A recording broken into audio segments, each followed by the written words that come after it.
It's Thursday, January 15th. I'm Adam Walsh, and this is The Signal. Today on the show, watching upheaval from afar. We will speak with folks who are watching their former homes go through political and literal chaos. So we're talking Iran, Latin America, the United States.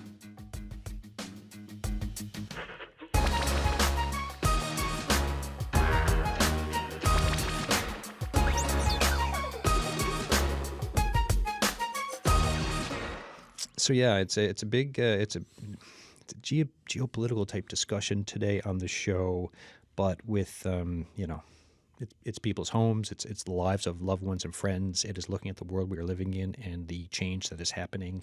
A lot of it's scary, but it's still happening nonetheless. So this is why we are here to talk about it today. As you were listening to this show, if you want to get in touch with us, text us, 709-327-8206. Email us thesignal@cbc.ca.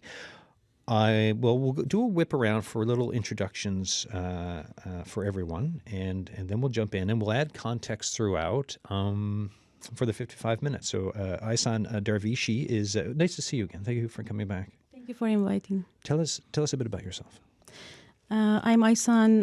I am an Iranian, migrated to Canada 6 years ago, straight to Newfoundland. I've been here since, and now I'm monitoring what's happening in my home country, which is very scary.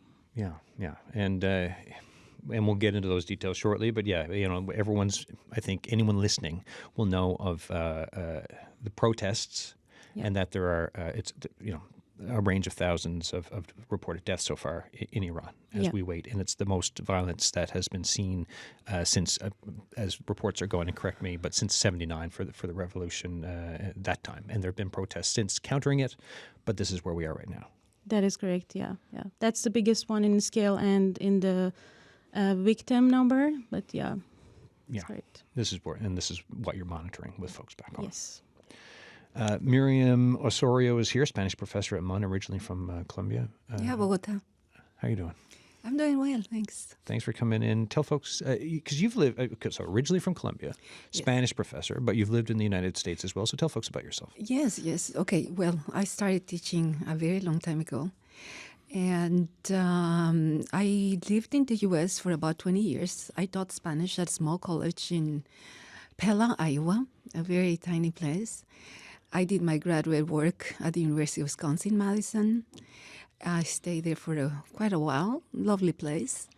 And I lived in Boise, Idaho for about 3 years, and then I moved to Canada, and I've been here for quite a while as well. I drove through Boise once, so I stayed the night. Well, it's not a place I would choose to live, really. Yeah. It's beautiful. It's a very nice place.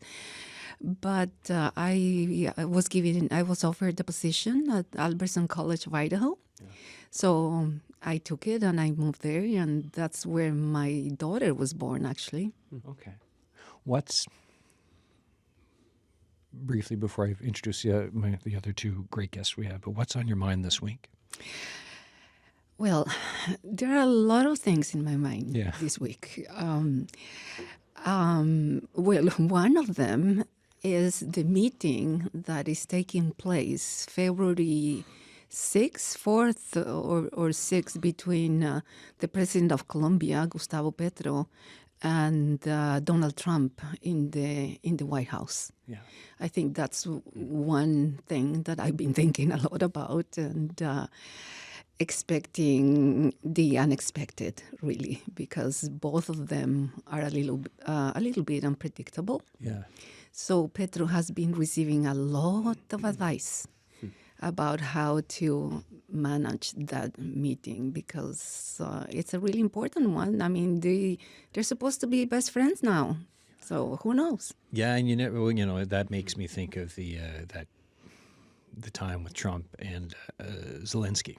Right, we watched it, and so you never know which way the White House meetings will go. Exactly, because then you had PM Carney in another times, okay, that went seemingly half okay, but then everyone had Zelensky in their mind. So and there have been threats lobbied at Colombia. Of course, yes, and other places. Yes, absolutely. So it can go like the Mamdani meeting when. Yeah, and everyone's But shocked that it went so well. It's like how, did. because given what they'd said with each other, Yes, right? You're but speaking, of course, of the mayor of New York. Yes, and he could go the Zelensky way. Mm. Or who knows, there may be an even third way. Yeah, well, I mean, I think from Mamdani to Zelensky, I mean, that's a good range of just thinking, of seeing what's possible. And then there's the unknown. All right, we'll dip back into Latin America shortly. Jalal Afzal is, well, thank you for coming in. We had you on the show last week by phone. I appreciate you coming in. Tell folks about yourself. Hello, everyone, and thank you for having me here again in person. You know, news are crazy, and we cannot know if they are right or wrong or just propaganda or they can be anything. Yeah. In past 6 days that we didn't have any kind of internet connection with Iran. And that's in a total blackout right now. Mm. And we have some fragments of information coming via people who have traveled outside the country, or those who have access to Starlinks before the Islamic Republic somehow managed to interfere with those Starlinks waves. We will talk about different things, but probably I will focus on what happened in social media in past 2-3 weeks, especially in the time of internet shutdown. Yeah.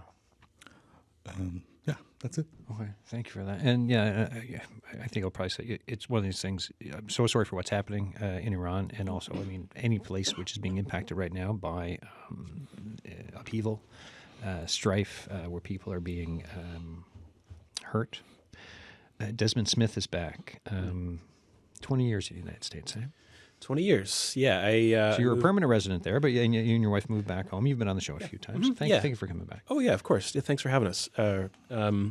So I moved to Charlotte, North Carolina in 2002. I graduated from MUN. I had a year kind of working around town and had an opportunity to move to Charlotte, initially working through kind of a religious nonprofit down there.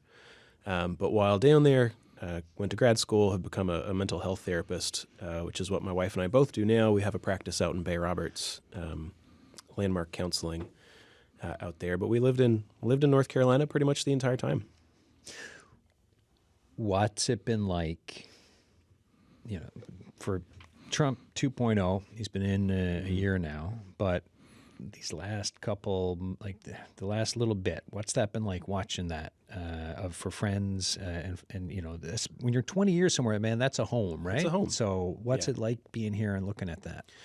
I've been having conversations with folks from there over the past couple of days, and it really is just unbelievable, right? To think through even just, the last 2 weeks about how things have been happening down there. There's this strong sense of disbelief. I think about what happened in Minneapolis with Renee Good, and I think about my friend from Charlotte who, when they were conducting an ICE operation there a few months ago, would use social media and other tools to kind of figure out where ICE was headed throughout the city, would kind of go ahead of them, warn, hand out know your rights kind of cards and those kind of things, and had things escalated to the point then that they seem to be now. Like it's just these chilling thoughts about what could have been in that kind of situation.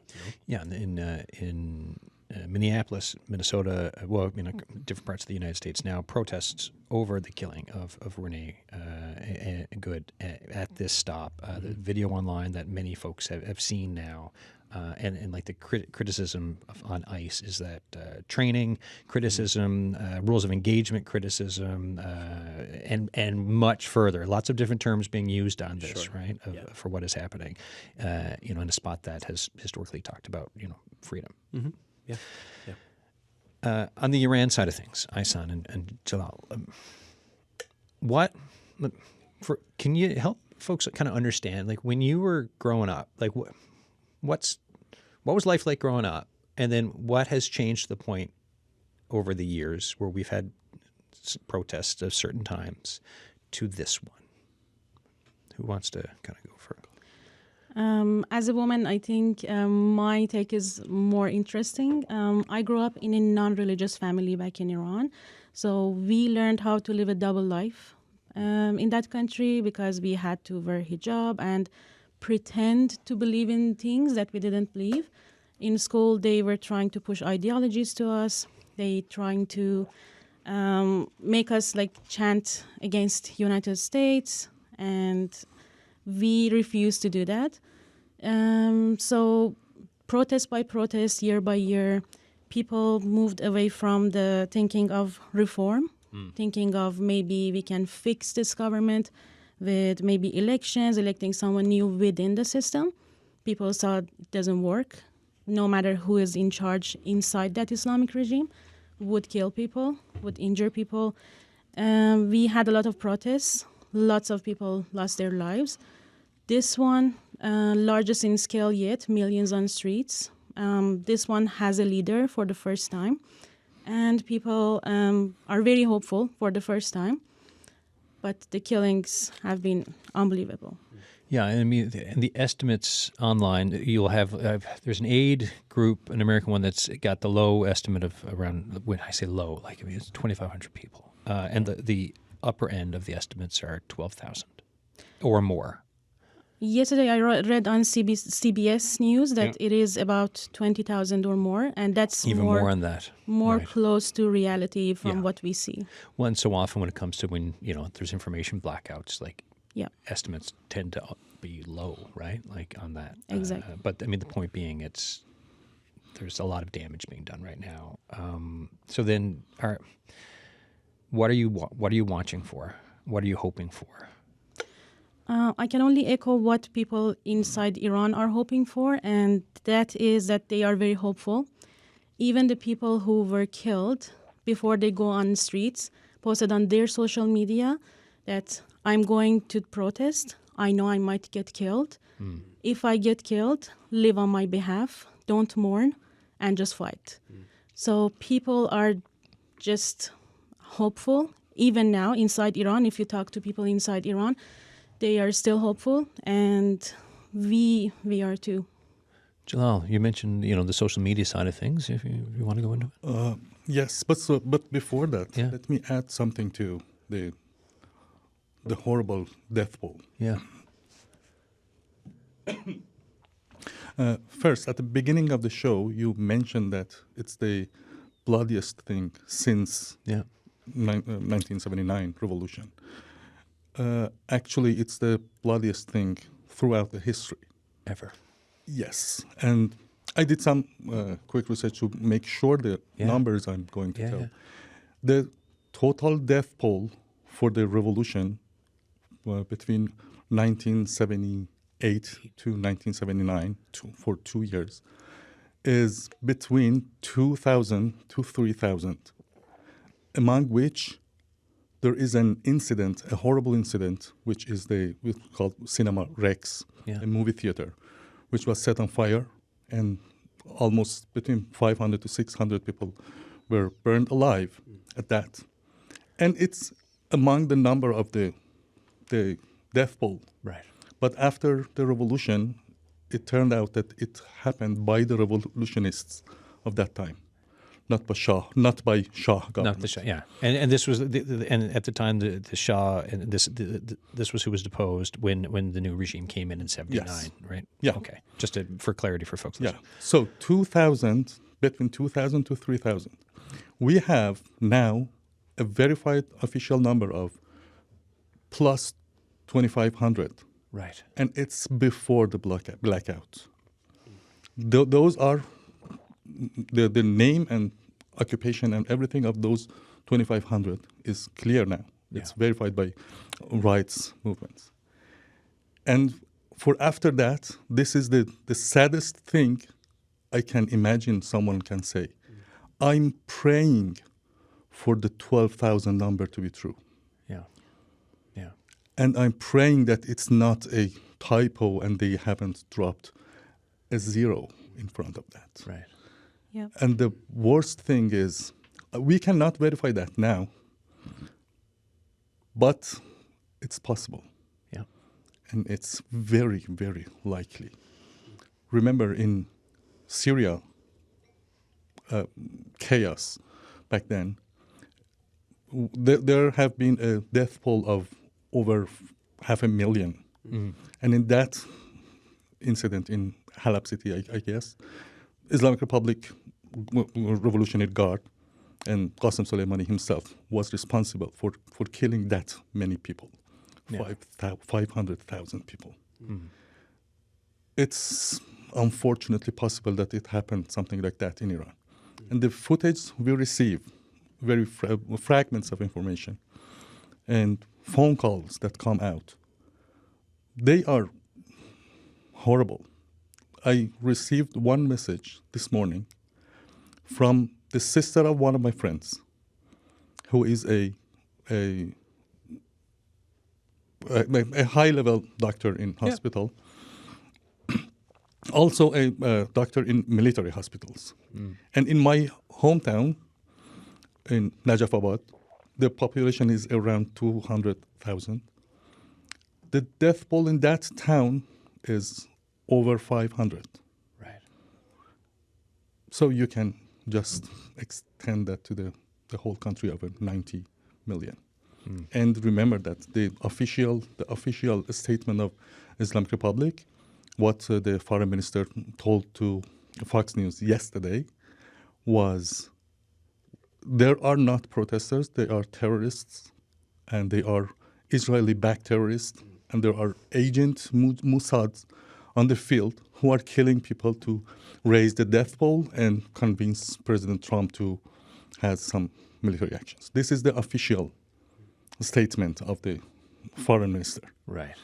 And in social media, we hear the exact same thing coming out of the mouth of someone like Anna Kasparian, who is a very famous Free Palestine movement activist. She said that I guess last night. I watched her interview today. She repeated the exact same thing that the foreign minister said. Right. And this is how social media is working now. I will talk about it later if you have time. Yeah. But as I said, the sad part is I really hope that number is true. Yeah. And it's not just a lot higher. It can be possible. Myriam, I woke up, feels like forever ago, it was just this month, but I woke up and I look at my phone, Maduro is out, right, in Venezuela. And I think I did a triple take because it's one of those things you're like, what do you mean? For yourself, we talked about, we mentioned Colombia, we mentioned the Colombian president meeting with Donald Trump in February. A lot of eyes are on Latin America for a few different reasons, right? Trump and the administration has threatened. So they've arrested. There's different words to be used around it, but Maduro, the vice president, is now in charge of this country. There's been threats against Colombia, threats against Cuba, talk about Mexico and sending American troops in to fight cartels. What is the view, from your point of view, of when you look at Latin America, of how things got here, and what are your thoughts on everything? Okay, well, I think we have to consider the long history of U.S. interventions in the region. Yeah. Because this is not something that just happened on January 3rd. And we're going back to like Monroe Doctrine type stuff, Exactly. right? Yeah. Yes. So I'd like to mention a few of those interventions. Sure. First of all, they took land from Mexico. Mexico was a much bigger country than what it is now, and a huge part of their territory was taken by the U.S. Then the U.S. intervened in Guatemala in 1954. They, with the help of the banana company, overthrew the president that was trying to make land reforms. He was not a communist. He was only trying to make some reforms, Jacobo Arbenz. But the company did not agree with the better life for the peasants. Is this where Banana Republic comes from? That term? 'Cause Yes. That's what, okay, because Yeah. sorry, I'm just like learning on the fly here because I had no idea. Yeah, Okay. well, they intervened in Cuba. Yeah. They intervened in Puerto Rico. They intervened in the Dominican Republic. They intervened in Nicaragua. I just want to remember the Iran-Contra affair, which happened just in the 80s. Yeah, so Reagan was in. Yeah. Exactly. So, and that was a huge scandal because the CIA was smuggling cocaine into the U.S. in order to get funds to pay the Contra soldiers in Nicaragua. So that was a huge scandal. I remember the Oliver North testifying about that. So that's one other intervention. Now I want to talk about one that is not very well very well known, and it's not talked about very much, and that is Panama, because Panama was a part of Colombia, and the U.S. had interest in the canal. They didn't like the fact that France was building it, and the same narrative that Donald Trump is using now, this is our backyard, this is our region, this is our territory, was used at that time. That was 1902. So what did happen? They came, they convinced the Panamanian people that it was better for them to be an independent country. Lots of things happened there, but short story, they bought Panama from the Colombian government for a very small amount of money. That sounds familiar with some of the current conversation happening with other parts With of the world. Greenland, Yeah. let's talk about Greenland. That's what Donald Trump is saying. We'll pay you $700 million. Okay, well, they bought Panama because the canal had to be theirs.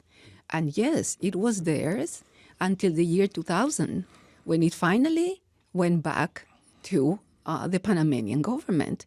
But then China has been, integrated into the picture. So is now China has some ships that go through the canal. The U.S. doesn't like that at all because it is, Latin America is their territory. Yeah, and competing superpowers Exactly. or emerging superpower and then the OG. Yeah. Exactly. So the U.S. is fighting. All this is very geopolitical. Yeah. The U.S. fighting for supremacy against China. And then, another example of U.S. Intervention is Chile, 1973, the military coup that ended up with the suicide death of Salvador Allende. And what happened after? A military regime With Pinochet. with Augusto Pinochet.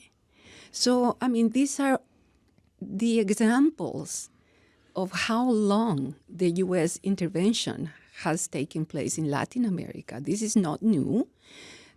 The newest thing, perhaps, is that they bombed Caracas, which is a very grave and serious thing. And the U.S., Donald Trump said, we had absolutely no casualties on our side, but there were casualties in Caracas. The people who were the security of Maduro, of Cuban origin, at least the number I've seen is 35, were killed. That is not talked about. The only thing that matters is that the U.S. didn't lose anyone. Yeah. There were civilians as well that were killed that had nothing to do with that. So it was not a surgical operation. There were casualties, but there were casualties on the side that doesn't matter. And, so I think that was the question that you were asking Yeah, me. well, Why? Well, I think the history is there, and we need to remember that history. And when it comes to places that are impacted by, like, just in my life experience living in South Korea, South Koreans have not forgotten the imperialism by the Japanese that ended in 45, right? Like these things, they're long memories for people in countries who are impacted by wars, by aggression and everything else. So speaking of Latin America, I mean, you laid that out. We've got someone on the phone I'm going to go to in a second. Just what's your worry of when you're watching this, you laid all this out. You mentioned human life loss on the Venezuelan side. What's your worry right now with the aggression that we're seeing? Well, I worry that this is going to be a long-term intervention. Donald Trump has mentioned that. And one of my biggest worries is that he decides to attack Colombia. I'm very worried about that. And in fact, I'm going to be flying to Bogota on February 6th, right at the time when the meeting is supposed to happen. And so lots of things are on the line at that meeting. And one of my worries is that he decides to keep his word. He has already mentioned that he wants to attack Colombia as well because of the issue of drugs, which is a total travesty, I think. And it is a travesty because the former president of Honduras, whose name is Juan Orlando Hernandez. Are you talking about the pardon? He was pardoned, and he was a convicted narco trafficker. And he was condemned to 45 years in prison, in a federal prison in the U.S. And the Trump administration pardoned him. If he is so worried about narco trafficking, about drugs in the U.S., why did he pardon a convicted man who was accused of trafficking tons of drugs and cocaine into the U.S.? So the worry there is not that one. No. No. You're listening to The Signal. I'm Adam Walsh. Today on the show, we're talking about watching upheaval, right? Political, literal chaos from afar, whether it's Iran, Latin America, the United States. We've got folks who are sharing their lived experience, their thoughts on impacts to friends, family, home countries, homes they've lived in for years. On the line from the Newfoundland and Labrador community, the Iranian diaspora, Sepeher. Hey, Sepeher, thanks for calling. Good afternoon, Adam. Thanks for having me. What are your thoughts this week as you continue to monitor as much as you can with the blackouts of what's been happening in your home country? Well, I think your guest captured very well. The news that we receive, which are very intermittent, are horrific. The numbers we get are beyond anyone's imagination, not the Iranians' imagination. We definitely anticipate this, but beyond any non-Iranians, it's beyond imagination. I just wanted to reflect that the scale of the slaughter that is happening right now, it's beyond the even in terms of the regime's brutalities, even beyond that. So this has been unprecedented, and we still do not know what is the real number. And there are so many people that have been arrested right now, or they're at the risk of execution without any proper trial. So we anticipate the number even will be far larger, which is horrific. And right now, there's martial law. There's happening right now in the streets of Iran, and the situation is really horrific. And it gets even more horrific when you see the silence, everywhere. I am always advocating for human rights wherever I see justice is not happening. But the Western media mainstreams and public figures, celebrities are silent, and their silence is deafening right now. And it turns out that the Iranians are the loneliest nation on the planet that are fighting for their freedom, fighting for the liberty, and they're fighting for modern principles, pro-Western principles, democracy, secularism. These are the principles that makes the world safer. But But yet again, we get ignored by the most of the media, by the activists around the world, and we don't get the proper support, except a few words from public figures or official figures that they condemn. Again, rhetorics. Rhetorics do not help us when you are standing against machine gun, barehanded. We need action, urgent, immediate action against this tyranny, against this religious tyranny that see no boundary. They do not have any principles. They are a Nazi-like regime that are killing civilians, and so many other bad things happening in their prisons right now.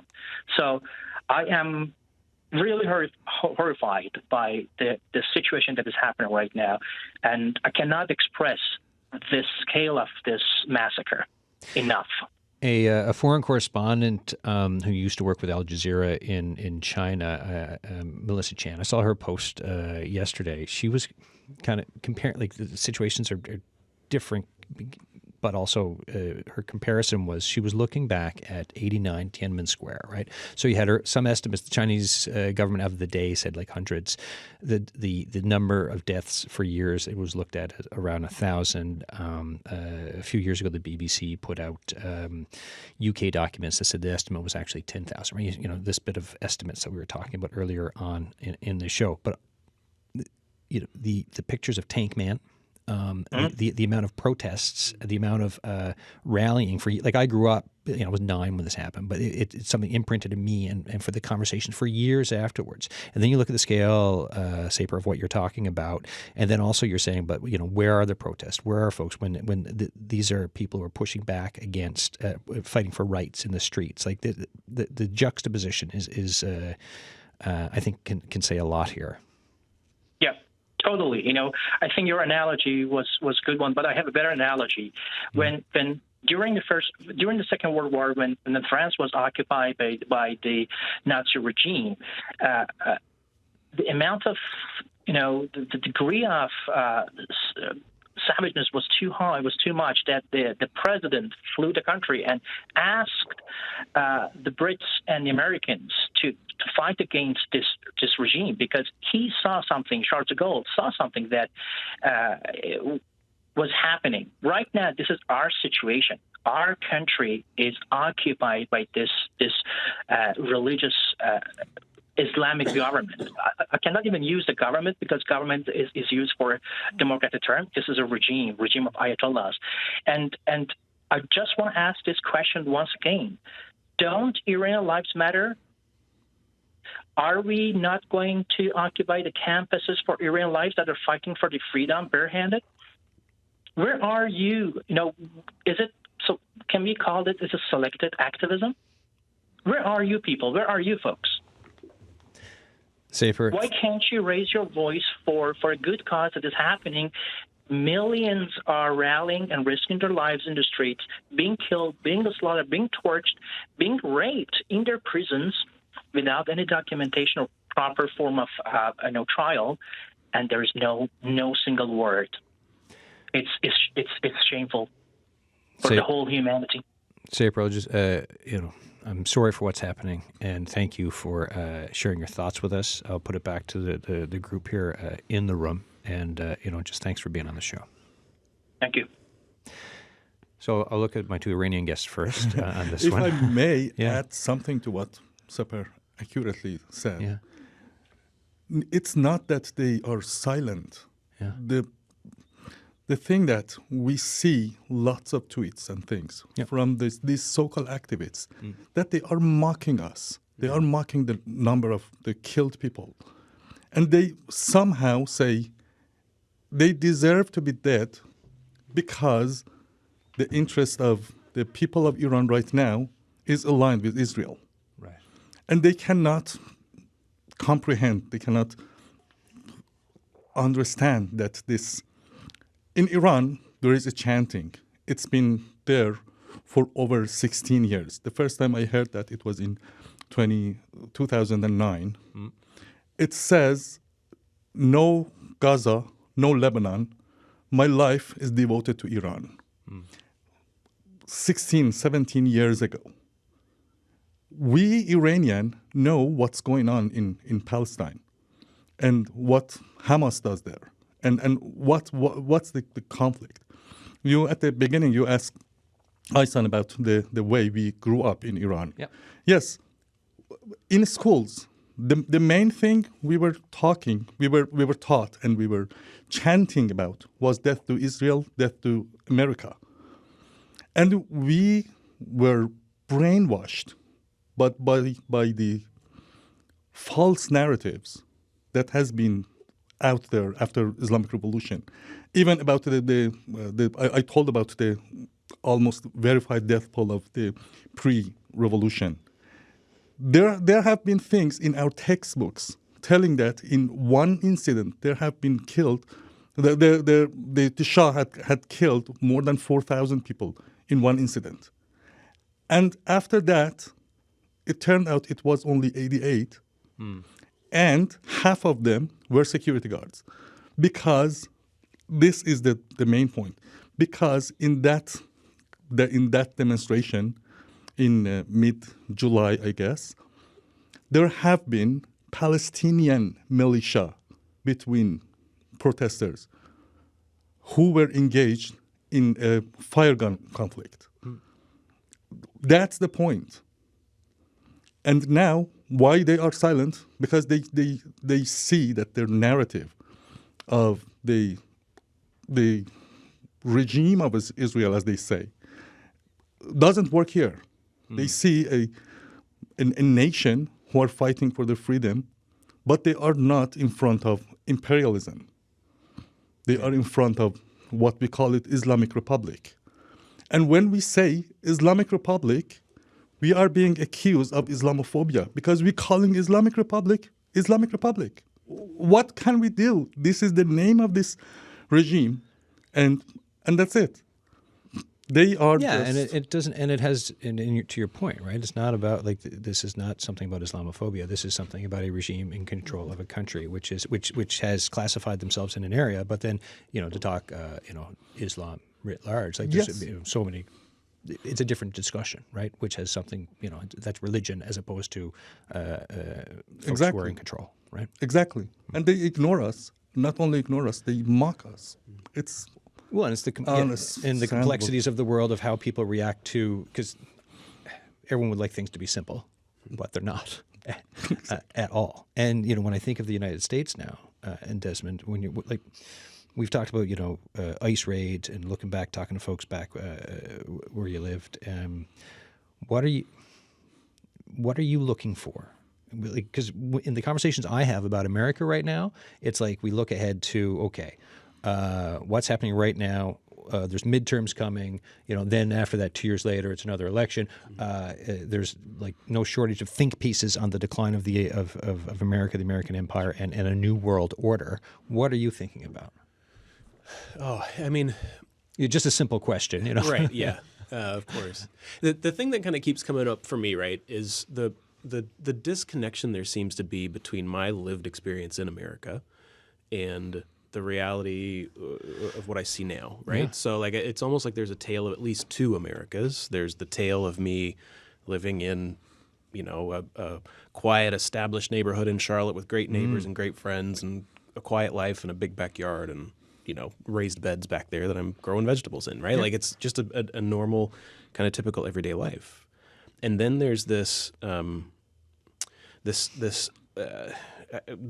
best word that I could have for it, I think, is sort of this dogmatic view of America that seems to be kind of exuded in political discourse. And it was really interesting, actually, to hear your caller talk about sort of the fighting for Western values, right? Democracy, secularism. And there's this sense that there's a dogmatism that exists in America that almost seems to be pulling it away from those same values, right? The loss of freedom that we see and kind of encapsulated in these protests and these other things, these the ICE raids and all the sort of stuff. And some of the anti-intellectualism stuff over the years too, right? Yeah, Because I see all of that kind of sometimes it can be in the same group. Mm-hmm.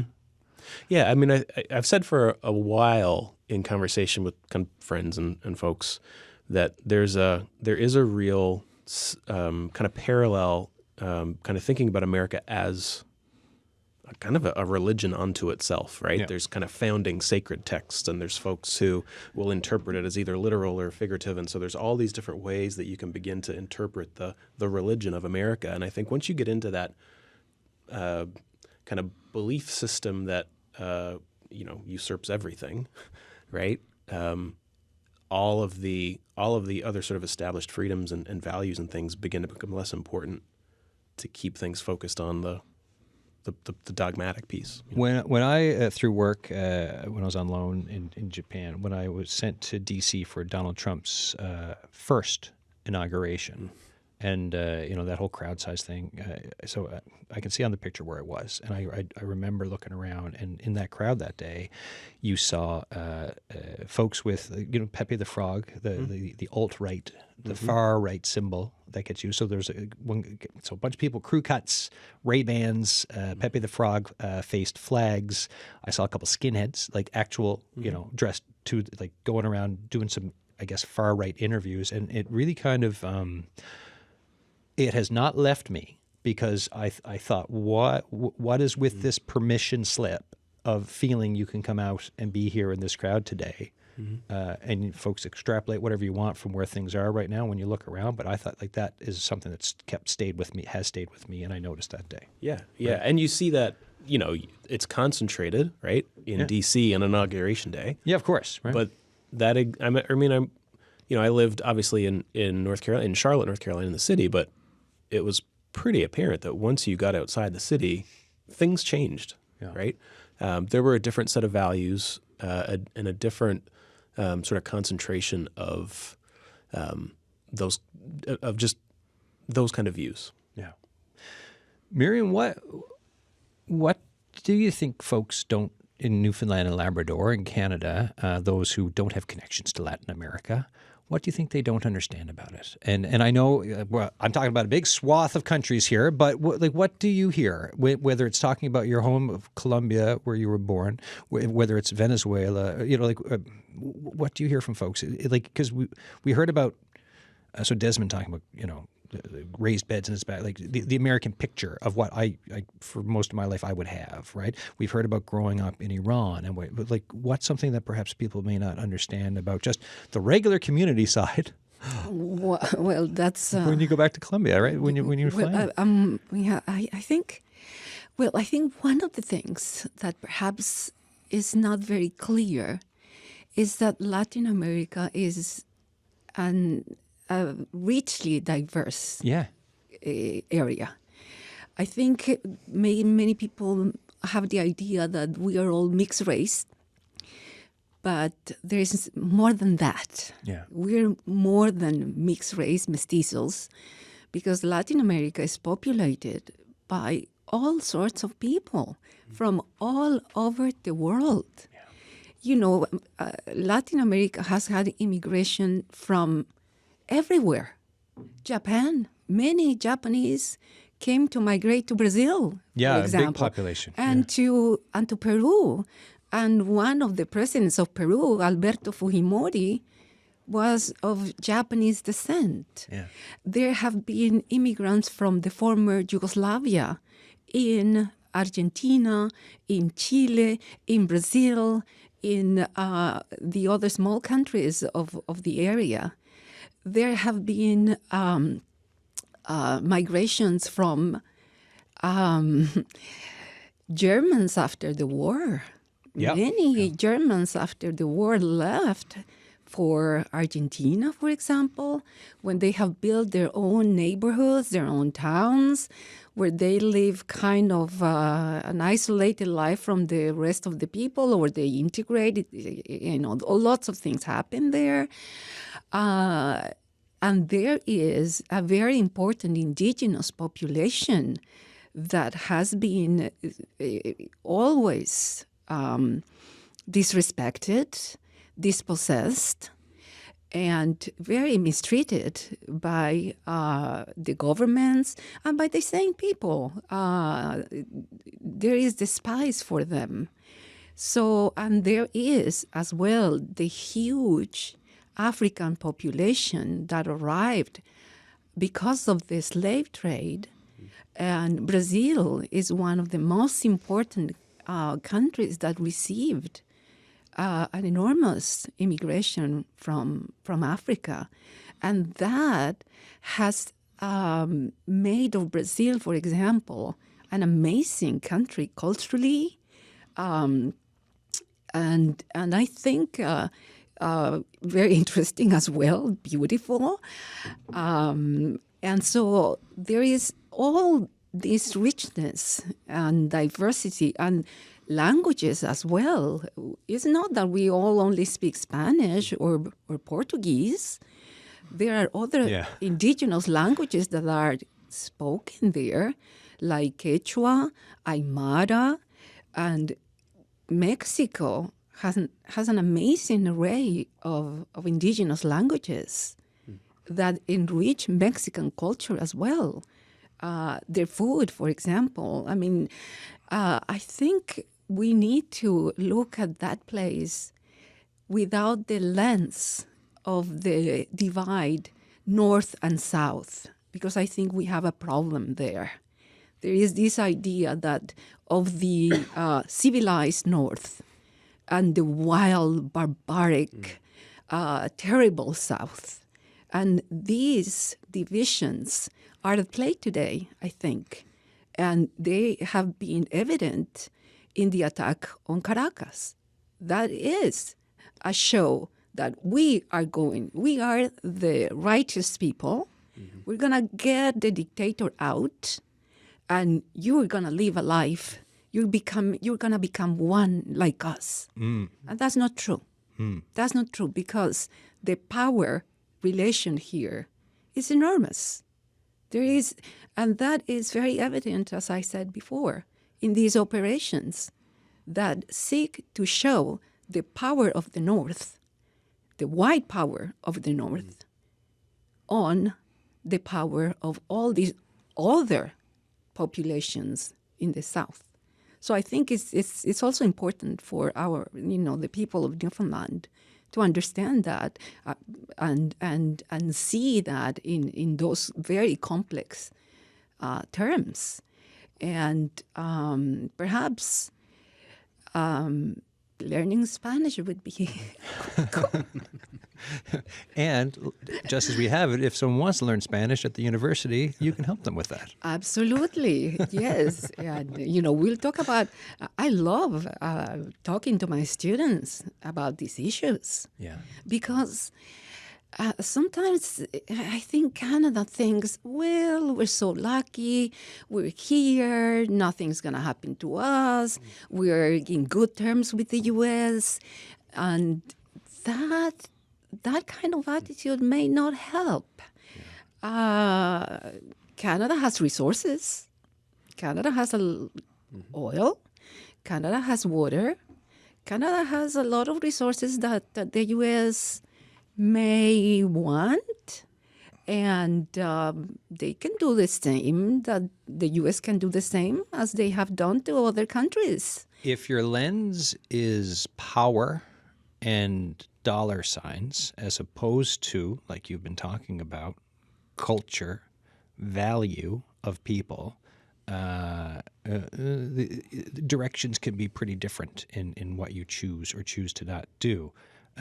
Speaking of culture, right? I mean, you look at the beautiful history of the Persian culture, from story, history, poetry, right? Yalda Night, all of these things that I've slowly been late in life learning a little bit about. But Isan, as we get down on the show, and kind of ask for final thoughts for 1 minute each. What are you looking ahead for? Like, as you still try to get in touch with home and family and watch, what are you hopeful? What are you hoping for in this and watching for? The only hope we have is regime change. That is it. And nothing shorter than that would be acceptable by people. Adam, if I may, I wanted to mention some instances, some stories I have heard from inside Iran. Yeah, of course, yeah. And we've got about a minute for that, but go for it, yeah. Okay, sure. So first of all, I talked to my family. My mom cried as soon as I heard my voice, and she said, "We're okay, but I know that's a lie, but we couldn't say more because we know they're listening." But from what I've heard from friends and on social media, the amount of people that they killed might seem a number to people here. But when you go down one by one, you see they killed so many that the streets are caked with blood. And not only protesters, but bystanders. In one instance, they killed a young pharmacist who was just closing his pharmacy. A woman went to take garbage out, and when she was not coming back, the husband went to check and saw that she has a bullet in her head. Yeah. People out just, yeah. Okay. Yeah. So lots of instances like that. And something shocking I want to mention is important to know that the thousands of people that they killed, now they are asking for bullet money to sell the loved ones' bodies back to the family. Right. About up to $7,000 per bullet. In one instance, a mom went to retrieve her young daughter's body from the morgue. They asked for a box of sweets and a lot of money. If they don't bring it, they don't give the money, they will just be buried in unknown mass graves. So that's the reality of what's going on in Iran right now.